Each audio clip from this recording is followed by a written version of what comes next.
When you're looking at buildings out and about, or indeed researching those buildings and sites at your desktop, it's not always clear from the outside or from that research exactly what's behind the front door, in effect. So with NIMS Maps Elite, you can click on a title and obviously the left-hand side panel pops out.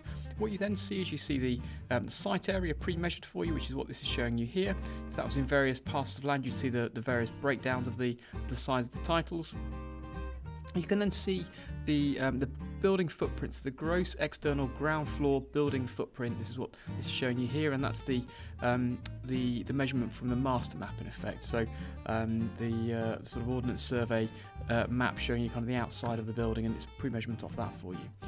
In addition, you have the building height, so it's showing you here the maximum height to the very top of the building and the height to the underside of eaves. The little icon here just explains what those two numbers are. So there's your height to the very top and the height to the underside of eaves or the underside of haunch, depending on if you're looking at a residential building or a commercial building, in effect. And then underneath that, you then have the rate assessment. So what this then shows you is the various sections of the building and how those make up. So we can then see here, this is an office building that I'm looking at in Summertown in Oxford, and the size then of the suite in the office that's there, in effect, and obviously the information that sits behind that. So in commercial property terms, that's the information that you see.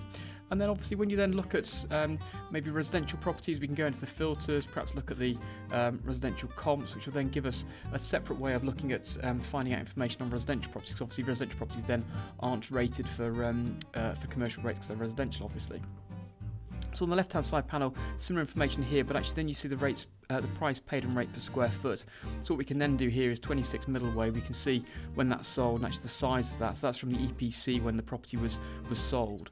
Then we can click on the Find Particulars button and look for number 26, in effect, which will be in here somewhere. There's 27, 27, 26. There we go. In essence, then we can go and have a look at the inside of that building and see whether it's in good condition, which this one appears to be pretty reasonable, and see whether that's a sort of a good comp or a bad comp. In essence, though, the information around the building then comes through that process of looking at the size here.